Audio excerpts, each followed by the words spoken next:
MMB ক্যাম্পাসের Excel ফর্মুলার এই video সিরিজে আপনাদেরকে স্বাগত জানাচ্ছি। আজকে আমরা আলোচনা করব ইফস ফর্মুলা নিয়ে। প্রথমে জেনে নিই এই ইফস ফর্মুলার কাজ কি। এই ফর্মুলার কাজ হচ্ছে অনেকগুলো কন্ডিশনকে কনসিডার করে দেন আমাদেরকে রেজাল্ট দিবে। যেমন এখানে এ কলামে কিছু পার্সনের নাম দেওয়া আছে এবং তাদের স্কোর বি কলামে দেওয়া আছে। এখন কন্ডিশনগুলো হচ্ছে এখানে লেখা আছে, অর্থাৎ 0 থেকে 3 হলে নট গুড, অ্যান্ড যাদের স্কোর 3 থেকে 6 পর্যন্ত তারা হচ্ছে এভারেজ, দেন যাদের স্কোর 6 থেকে 8 পর্যন্ত তারা হচ্ছে গুড, অ্যান্ড 8 থেকে 10 পর্যন্ত হলে বেস্ট।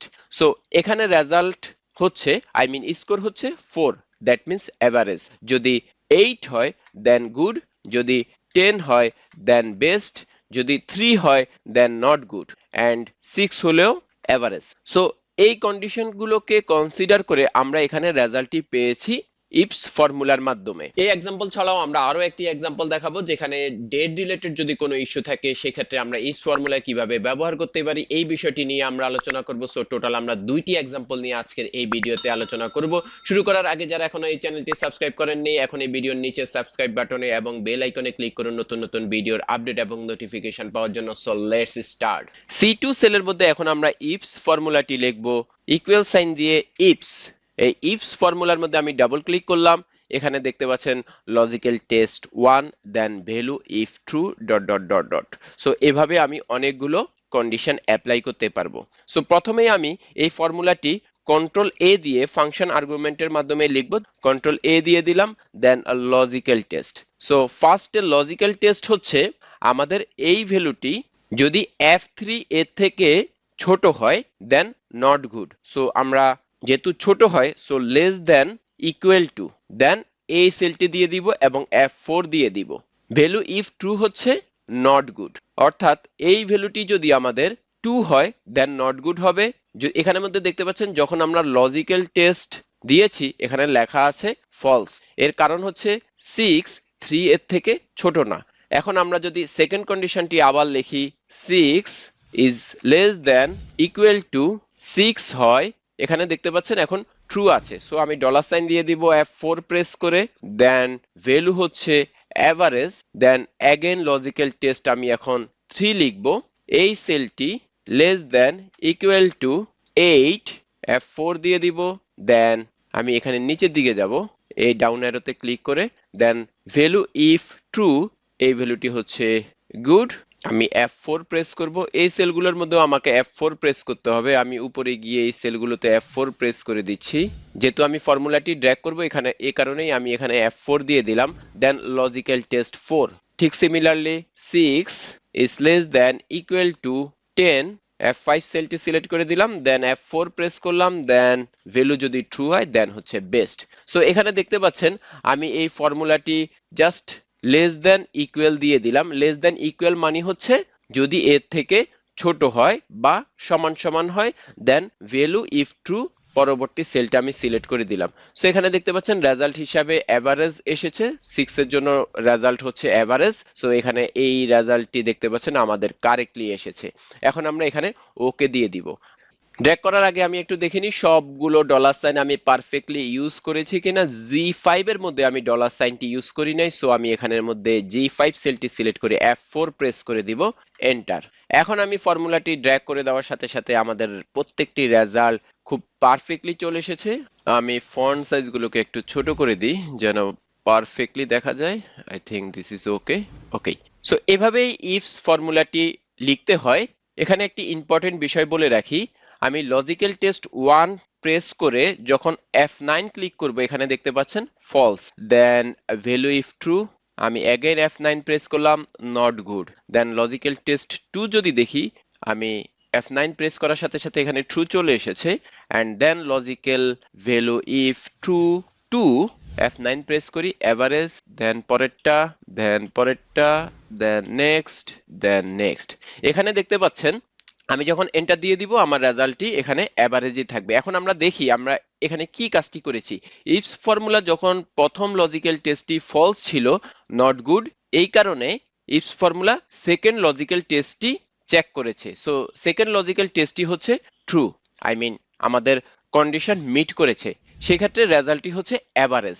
দেন লজিক্যাল টেস্ট ট্রু ছিল, রেজাল্ট গুড ছিল, বাট আমরা এখানে গুড বা বেস্ট এই রেজাল্টটি পাই নাই। এর কারণ হচ্ছে যখনই লজিক্যাল টেস্ট ট্রু চলে আসবে এরপরেই ইফস ফর্মুলা পরবর্তী লজিক্যাল টেস্টগুলোকে আর চেক করবে না।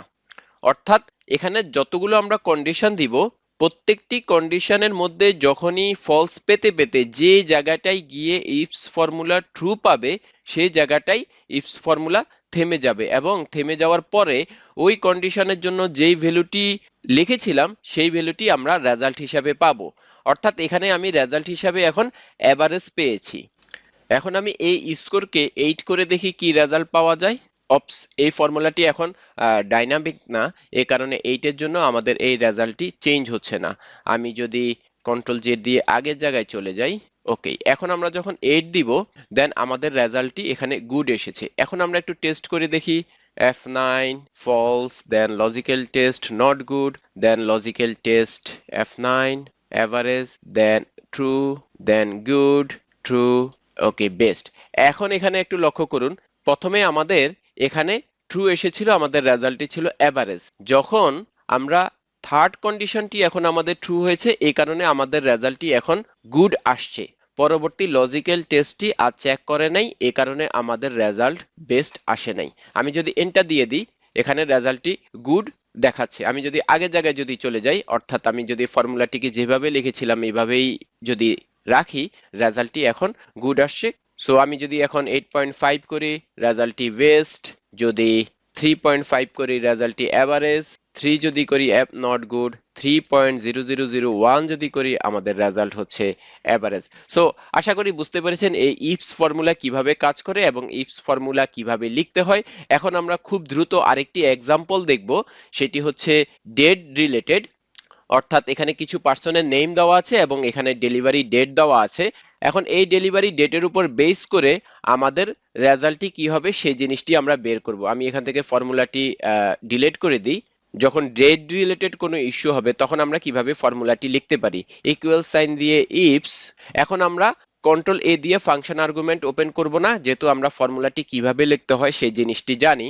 সো প্রথমে এই সেলটি less than equal to F2, F4 press করে আমি ডলার সাইন দিয়ে দিলাম, যেহেতু আমি ফর্মুলাটি ড্র্যাগ করব। দেন লজিক্যাল টেস্ট যদি ট্রু হয় আমাদের রেজাল্ট হবে G2। আমি F4 প্রেস করলাম, দেন সেকেন্ড লজিক্যাল টেস্টটি আমি দিয়ে দিলাম লেস দেন ইকুয়াল টু পরবর্তী সেলটি F4 কমা দিয়ে G2, then again F4 press করব ডলার সাইন আনার জন্য, দেন কমা দিয়ে B2 less than equal two এই সেলটি F4 প্রেস করে ডলার সাইন দিয়ে দিব, কমা দিয়ে লেট, অর্থাৎ G4 সেলটি সিলেক্ট করে দিব, F4 প্রেস করলাম ডলার সাইন আনার জন্য, যেহেতু আমরা ফর্মুলাটি ড্র্যাগ করব, ব্র্যাকেট ক্লোজ করে দিলাম, দেন নাও এন্টার। 10th অক্টোবর হলে আমাদের ডেলিভারি হবে আর্লি। যদি আমরা 12 অক্টোবর করি দেন পারফেক্ট, যদি আমরা 20 অক্টোবর করি দেন আমাদের পারফেক্ট, অ্যান্ড দেন যখন আমরা 31 অক্টোবর করব দেন হচ্ছে লেট। আমরা যদি ফর্মুলাটি কিভাবে লিখেছি সেটি যদি এখানে দেখাই, এখানে দেখতে পাচ্ছেন আমরা ফর্মুলাটি কিভাবে লিখেছি। এখন আমি যদি এখানে কিছু র্যান্ডম ডাটা লিখি, অর্থাৎ 5 10 দেন 8 10, যদি আমরা এই অবস্থায় একটু ড্র্যাগ করে দিই, এখানে কয়েকটি ভ্যালুকে আমি একটু চেঞ্জ করে দিলাম জাস্ট কিছু র্যান্ডম নাম্বার পাওয়ার জন্য। এখন আমরা যখন এই ফর্মুলাটিকে ড্র্যাগ করব আমরা এখানে প্রত্যেকটি রেজাল্ট পেয়ে যাব কিভাবে ফর্মুলাটি আমরা এখানে লিখেছি। আমি এখানে দেখাতে চেয়েছি যখন আমাদের ডেট হবে, ডেট নিয়ে কাজ করব, আমরা ঠিক সিম্পলি সেম ভাবে এই ফর্মুলাটি লিখব। আজকে আমরা দেখলাম কিভাবে ডেট এবং নাম্বারের মধ্যে ইফ ফর্মুলা ব্যবহার করতে হয়। এখন আমরা ইফ ফর্মুলার কিছু গুরুত্বপূর্ণ বিষয় জেনে নিই। এই ফর্মুলাটি এক্সেল 2019 ভার্সনে অ্যাড করা হয়েছে, অর্থাৎ যারা ওল্ড ভার্সন এক্সেল ইউজ করে থাকেন তারা এই ফর্মুলাটি ব্যবহার করতে পারবেন না। দেন সিনট্যাক্স হচ্ছে লজিক্যাল টেস্ট, দেন হচ্ছে ভ্যালু, অর্থাৎ যতগুলো লজিক্যাল টেস্ট থাকবে কমা দিয়ে ওই লজিক্যাল টেস্ট ভ্যালু হলে কি রেজাল্ট হবে সেই রেজাল্টটি এখানে দিয়ে দিতে হবে। দেন হচ্ছে কেস সেনসিটিভ কিনা এই বিষয়টি নিয়ে আমি সেকেন্ড ভিডিওতে আলোচনা করব। দেন অপারেটর হ্যান্ডেল করতে পারি কিনা, আজকে আমরা দেখেছি কিভাবে ইকুয়াল সাইন এবং লেস দেন এই অপারেটরটি ইউজ করা যায়। ঠিক সিমিলারলি গ্রেটার দেন এবং লেস দেন, গ্রেটার দেন এই দুইটি অপারেটরও ব্যবহার করতে পারবেন। আমি অন্য কোনো ভিডিওতে এই বিষয়টি নিয়ে আলোচনা করব, ভিডিও লিংক ডিসক্রিপশনে দেওয়া থাকবে। এরর হ্যান্ডেল করতে পারে কিনা? নো, এরর হ্যান্ডেল করতে পারে না। দেন ওয়াইল্ড কার্ড ইউজ করতে পারে কিনা? ইয়েস, ওয়াইল্ড কার্ড ইউজ করতে পারে। এই বিষয়টি নিয়েও আমি সেকেন্ড পর্বে আলোচনা করব। সো সেকেন্ড পর্বটি একটু অ্যাডভান্স লেভেলের, ওই ভিডিওটি আপনারা দেখবেন যদি অ্যাডভান্স ফিচারগুলো জানতে চান ইফস ফর্মুলার। দেন আজকের কুইজ হচ্ছে এই ইফ অ্যান্ড ইফস ফর্মুলার মধ্যে পার্থক্য কি এবং কিভাবে ওয়াইল্ড কার্ড ইউজ করা যায়। যদিও আমি এই বিষয়টি নিয়ে দ্বিতীয় পর্বে আলোচনা করব, কিন্তু যারা এই বিষয়টি জানেন একটু এক্সপ্লোর করে নেন এবং আপনাদের মতামত কমেন্টসে আমাদেরকে জানাবেন। দেন বোনাস ক্যালকুলেশন পাশে এই শীটের মধ্যে আমি যদি একটু ডিটেলস আলোচনা করি, স্যালারির উপর বেস করে আমি যদি বোনাস পার্সেন্টেজ পেতে চাই এই কন্ডিশনগুলোকে ফলো করে, দেন বোনাস পার্সেন্টেজটি আমি কিভাবে পাবো। সো এই ফর্মুলাটি কিভাবে লিখতে হয় আমাদেরকে কমেন্টসে জানিয়ে দিন। আজকে এই পর্যন্তই। ইফ ফর্মুলা সেকেন্ড পর্বে আপনাদেরকে দেখার আমন্ত্রণ রইল। স্ক্রিনে দেখতে পাচ্ছেন এই ভিডিও সিরিজে আমরা কি কি ফর্মুলা নিয়ে আলোচনা করেছি। যদি কোনো ফর্মুলা মিস করতে না চান, এখনই ভিডিওর নিচে সাবস্ক্রাইব বাটনে ক্লিক করুন এবং নতুন নতুন ভিডিওর আপডেট নোটিফিকেশন পাওয়ার জন্য পাশে থাকা বেল আইকনে ক্লিক করুন। See you in next tutorial.